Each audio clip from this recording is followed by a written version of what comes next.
Selamat sore, kembali lagi dengan kami di Shipping and Logistics Talks.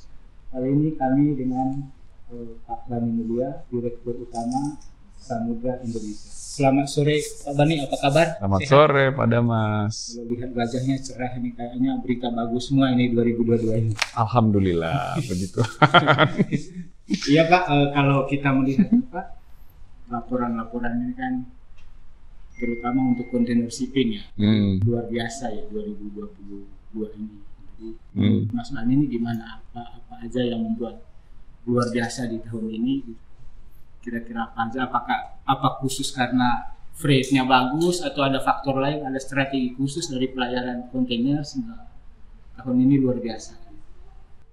Ya, memang berkat yang luar biasa, alhamdulillah tahun 2022 itu hampir seluruh pelayaran peti kemas di dunia itu saya kira mencapai kinerja yang memecahkan rekor.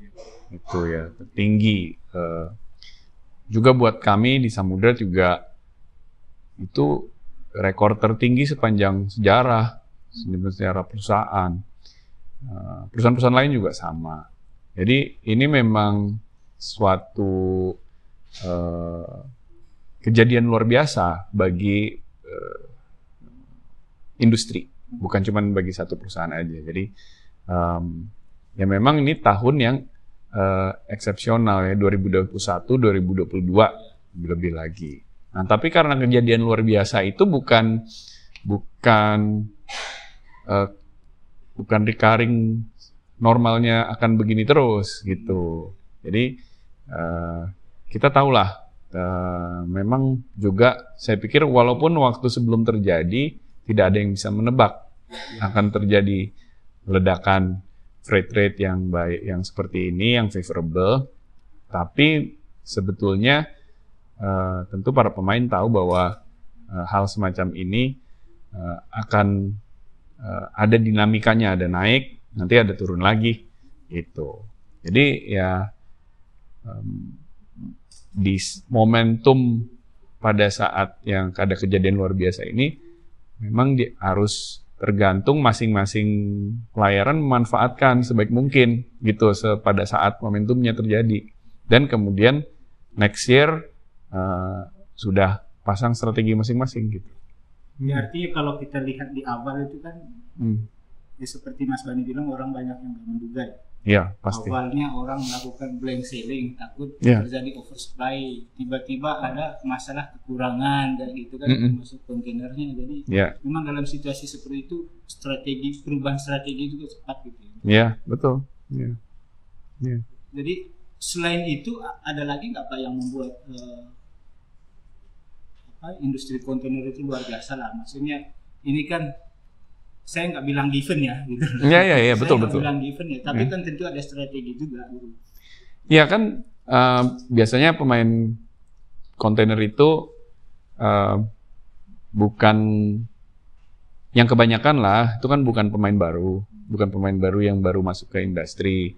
Walaupun karena ketika lagi boom time seperti 2 tahun terakhir, ada juga masuk yang bikin baru gitu kan, atau mengembangkan servis baru gitu kan ada. Tapi pemain-pemain lama itu sudah tahu bahwa nanti setelah ini seperti apa, nanti kayak gimana. Jadi masing-masing sudah terus-menerus tuh mengimprove strategi. Dan saya pikir industri itu belajarlah dari pengalaman. Kita kan semua belajar dari pengalaman. Wah, kalau kita lupa diri, terus jor-joran gitu ya, beli kapal, pesen kapal, nambah kapasitas, nanti akhirnya bunuh diri sendiri semua gitu. Kalau kemudian over capacity lagi. Jadi kalau yang tidak givennya adalah kedewasaan, kebijaksanaan dan dari para pemain untuk bertumbuh dengan sehat. Ya, kalaupun bertumbuh, dihitung dan dipikir bagaimana biar tidak saling merugikan juga atau malah merugikan diri sendiri gitu. Nah, ini yang saya pikir itu sudah terjadi. Jadi makanya untuk tahun-tahun ke depan itu kita sudah semua pasti sudah memprediksikan tidak akan freight rate itu selamanya seperti tahun 2022, 2021, tapi semua juga sudah punya positioning yang baik. Ya, karena kan tentu semua punya keuntungan. Nah, keuntungan itu pasti dikelola sebaik mungkin. Kalau diinvestasikan lagi sebijaksana mungkin, gitu kan. Membeli kapal tentu yang utilisasinya itu sudah direncanakan dengan baik, tidak spekulatif gitu, yang belum tahu nanti dipakai di market mana, terus nanti akan menyerang market yang mana. Semua harus sudah mempertimbangkan potential growth, demand-nya seperti apa. Nah, itu juga strategi masing-masing. Menurut saya masing-masing itu punya strategi itu, nggak ada yang ngaco sendiri lah gitu, atau mau ngaco-ngaco gangguin orang lain, akhirnya malah ganggu industri. Menurut saya sih sekarang lebih dewasa, seantar semua pemain itu merasa semua itu bisa bermitra, semua bisa mencari lah kerjasama yang masing-masing gitu. Walaupun kita tahu dunia pelayaran itu selalu dinamis, nggak mungkin diam, nggak mungkin tanpa perubahan. Dan ya sekarang juga kan udah kelihatan ya, freight kan udah turun banget. Freight udah turun. Pemain yang biasanya mainnya cuma di dunia, ada yang masuk ke intra Asia. Nah, itu kan udah, tapi bukan sesuatu yang tidak mungkin terjadi, memang pasti terjadi. Ya, karena itu tadi sangat dinamis ya. Iya, sangat dinamis. Dan kita harus bisa mengantisipasi itu, harus bisa berpikir itu. Nah, bagaimana kita masing-masing menggunakan potensi masing-masing agar bisa melayani pasar dengan baik gitu. Ya, kalau sampai Q3 itu kan memang luar biasa kan ya, termasuk Samudra kalau kita baca itu kan. Alhamdulillah. Udah melampaui tahun lalu kan jauh ya. Sudah. Sampai Q3 aja. Tapi kan sejak September itu kan udah turun banget juga ya Mas. Rate ya. Itu berdampak. Indeks ya. Berdampak nggak sih sampai Q4 paling enggak? Kalau saya kan belum boleh bilang pasti. Ya, secara umum lah. Secara umum, kalau indeks kita lihat indeks sama semua indeks bisa dilihat masing-masing indeks turun. Tapi kalau kinerja, saya yakin kinerja Q4 itu tidak seperti indeks. Tidak. Q4 itu sampai full year 2022 ini bagus. Q4 itu tidak turun seperti kelihatan di indeks turun. Nah, tapi impact, kalaupun ada impact penurunan dari yang seperti terlihat dalam indeks, itu prediksi saya adalah tahun depan. Memang freight rate sekarang ini Desember gitu ya, udah lebih rendah, turun dari sebelumnya. Tapi impact bagi kinerja para perusahaan pelayaran, so far saya yakin sampai akhir tahun itu masih bagus. Itu karena kontrak itu ya? Salah satunya karena kontrak, ya kontrak-kontrak kan masih berlangsung, dan sebenarnya volume itu masih ada, tergantung di mana ya, tergantung rute-rute mana.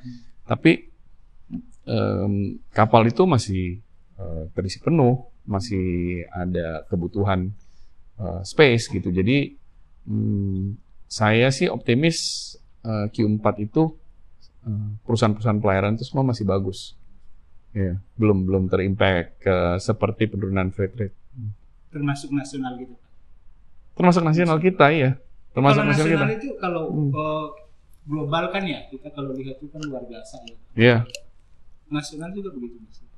Luar biasa juga. Di tahun ini luar biasa. Di tahun ini 2022 luar biasa. Artinya kalau di awal itu kan teman-teman Mas Bani itu kan selalu sampaikan kenaikan freight di domestik itu kan tidak setinggi di global ya. Naiknya tidak pada saat yang sama waktu internasional naik duluan. Tapi kemudian domestik juga naik juga tinggi juga setelah itu. Ya. Sekarang udah ikut turun juga sih. per sekarang ya. Nah, tapi kan potensi domestik juga beda sama global. Domestik itu masih banyak potensi pertumbuhannya besar di Indonesia gitu. Jadi saya pikir semua happy lah ya. Teman-teman tuh happy juga semua. Semua teman saya setahu saya happy semua. Termasuk yang non kontainer, teman-teman yang main di non kontainer pada happy. Happy, apalagi ya, non kontainer. Mas Bani kan ya punya kontainer, punya juga tanker, artinya bisa indikator di Mas Bani lah kayak gitu kan. Kalau mungkin ada teman-teman semua happy ya. Happy. Tanker itu sekarang malah sekarang tanker itu tinggi-tingginya. Rate tanker itu naik tinggi-tingginya. Mungkin kalau boom yang namanya LNG itu baru mulai. Nah, boom mulai akan mulai akan tinggi-tingginya. Dan yang tanker lain juga itu sedang rate itu sedang tinggi-tingginya. Nah, kalau bulker kalau secara indeks mungkin udah lebih rendah, tapi permintaan masih tinggi terus. Wah, masih tinggi kan? Tinggi banget. Siapa yang nggak cari kapal batu bara? Siapa yang nggak cari? Masih di atas 400 kan? Iya. Harga batu bara kayak begitu ya pasti happy Pak. Semua yang punya kapal happy. Ya pada kami aja nambah terus kapal. Ya kan nggak mungkin kami nambah kapal kalau nggak ada kerjaan. Kan nggak mungkin gitu. Dan customer juga minta tambahan kan, berarti kan bagus gitu ya. Apalagi kalau kapalnya banyak ya pasti happy. Artinya kalau pelayaran itu optimis, untuk tetap optimis di 2023 ya, di tengah adanya ketakutan ada resesi. Itu kan kalau Mas Bani bilang tuh tanker baru mulai nih. Jadi mungkin kontainer slow down, tapi kan kontainer bulk itu lagi mulai naik malah. Kan? Kalau orang pelayaran, saya nggak percaya orang pelayaran itu takut sama resesi, apalagi resesi cuman omong-omongan aja takut. Kan orang pelayaran itu ya hidupnya seperti itu. Misalnya ada nggak orang pelaut takut ombak? Nggak mungkin. Ya memang mau melaut ya pasti menghadapi ombak. Namanya pelayaran pasti menghadapi naik turun pasar, supply demand. Sudah biasa bahwa mengantisipasi nanti ada gelombang naik, ada gelombang turun. Itu udah pasti. Kan bukan orang pelayaran namanya kalau ngelihatnya wah suram. Dia nggak bakal main pelayaran. Dia mau artinya sudah terbuktikan ya di awal pandemi kan ketakutan seperti itu kan terjadi juga. Tiba-tiba malah ada artinya kan ilmunya itu menyesuaikan diri. Nah, jadi kan blank sailing itu kan salah satu alat untuk menyesuaikan momentum, menyesuaikan kapan kapasitas nih, kapan kita berjalan, kapan kita nggak berjalan gitu. Nah, sekarang pun udah dilakukan blank sailing lagi. Tapi kan kalau kita berjalan melihat 2020 awal, 2019 akhir, waktu habis blank sailing tiba-tiba penuhan, malah tuh tiba-tiba naik tinggi. Nah sekarang kan similarly waktu itu awal pandemi dimulai dengan China menutup diri kan, karena China duluan COVID. Habis itu dunia menutup, China membuka. Nah China ini kan kemarin-kemarin menutup, ini baru mulai buka lagi. Jadi kalau mau optimis, ada kemungkinan kan dengan dibukanya kembali China, volume juga akan kembali naik lagi. Dan yang resesi itu kan yang di mana kan? Yang resesi kan nggak di seluruh dunia, atau yang ada krisis energi itu kan nggak di seluruh dunia. Saya punya kalau di Eropa mungkin itu kan krisis energi. Di sana itu memang harga listrik itu bisa naik katanya 3 kali lipat gitu tagihan bulanan listrik orang. Tapi kalau di Indonesia kan enggak. Ya kan, kita malah sumber LNG dari Indonesia, gas dari Indonesia, batu bara dari Indonesia. Kita di sini juga kebutuhan domestik cukup, kebutuhan ekspor jalan terus, harga bagus. Jadi di mana resesinya? Untuk pelayaran siapa yang khawatir? ya kan? Maksudnya kita sudah melalui masa pandemi, waktu itu lockdown, perekonomian agak sepi, semua di rumah atau apa, itu pun tetap tumbuh. Sekarang penyeberangan udah rame lagi, ferry terus rame, kurang gitu kan? Kapal pelni aja itu pasti orang mondar-mandir di Indonesia rame. Cruise udah jalan lagi. Dikemas masih tetap baik, walaupun rate-nya turun tetap baik. Tanker lagi dibutuhkan, batu bara susah carinya kapalnya. Komoditi kapal pertambangan susah. Semua orang telepon cari kapal kerja semua kan. Jadi di mana orang pelayaran yang bilang 2023 suram? Saya nggak ngerti. Nah, itu mesti wawancara yang lain itu. Kalau tanya, di mana 2023 tuh suram gitu. 2023 menurut saya optimis gitu ya. Artinya kalau tahun 2021 itu kan untung besar ya. 2002 apalagi. Yeah. Kemudian kan pelayaran kan rame-rame investasi besar-besaran. Yeah. Terutama yang besar-besar di global itu. Saya kira samudra juga ya pengadaan armada-armada baru. Iya. Ada yang cemas juga Mas, takutnya sekarang kan yang terlepas dari fluktuasi yang disampaikan tadi Mas Bani bahwa bisa aja sekarang kalau ke Cina dibuka lagi, volume ntar lagi pasti naik lagi. Tapi ada yang cemas dengan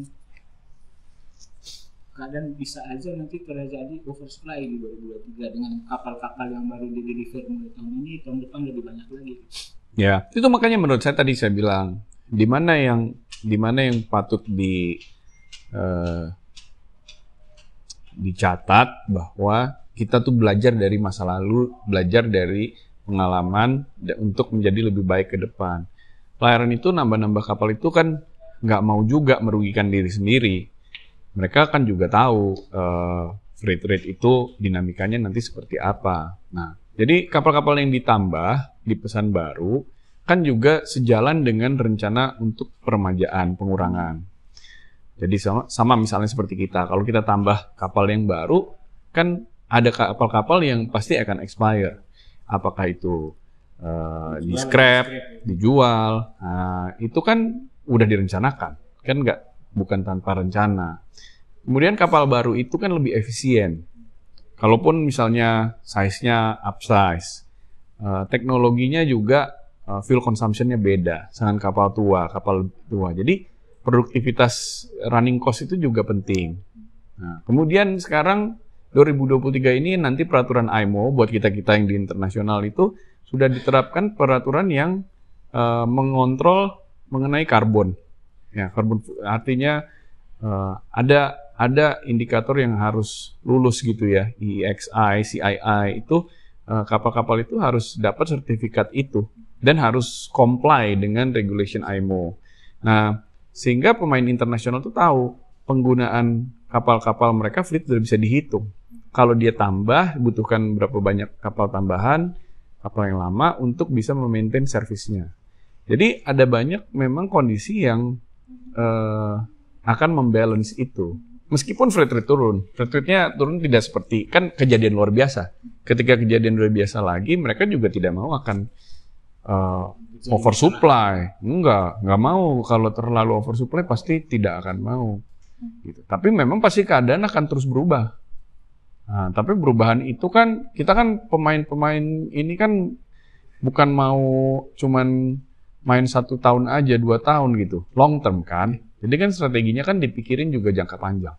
Kalau bikin kapal pasti strateginya jangka panjang juga. Jadi ya, semua udah diperhitungkan lah ya gitu. Semuanya pasti memperhitungkan. Ini ya, iya, pastilah. Pasti. Jadi saya sih nggak melihat tuh kekhawatiran terlalu oversupply yang berlebihan. Semua memperhitungkan dan tidak akan mau juga mengakibatkan situasi seperti itu. Tapi dengan turunnya untuk kontainer ya, dengan freight rate turun saat ini, ya walaupun Mas Bani tetap optimis, tapi kan ada yang ini soft landing atau hard landing ini. Ya, kalau prediksi kita perencanaan kita dan keyakinan kita, mungkin sekarang lagi turun, tapi kan tidak akan turun terus juga. Tidak akan, tadi kan yang naik tidak akan naik terus, turun juga nggak akan turun terus. Turun juga akan naik lagi. Volumenya kan, tadi saya bilang, waktu kemarin banyak terimpact turun ketika China benar-benar tutup. Nah, itu mempengaruhi sekali. Pergerakan di China itu sangat mempengaruhi. Tapi begitu China buka lagi, volume itu akan mau nggak mau terasa ada di pasar. Dan freight rate pasti akan terimpact juga. Jadi tidak akan terus-menerus turun. Dan rute itu kan nggak terus-menerus hanya sumbernya itu-itu aja gitu kan. Atau tujuannya itu-itu aja. Mungkin yang kemarin demand dari US, Europe yang sangat besar, tapi kan bisa pindah juga.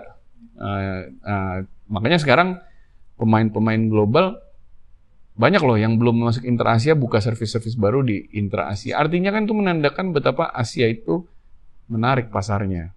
Masih banyak yang belum mengembangkan pasar Asia juga. Walaupun di sini kita ketat bersaing, ya itu udah menjadi tantangan bagaimana kita bersaing. Jadi saya sih saya view-nya tidak merasa akan hard landing, tapi case by case dari masing-masing pemain. Tapi menurut saya semua bisa memperhitungkan strateginya 2023 ke depan. Tidak akan seperti 2022. Walaupun siapa tahu, kita juga nggak tahu ya 2020.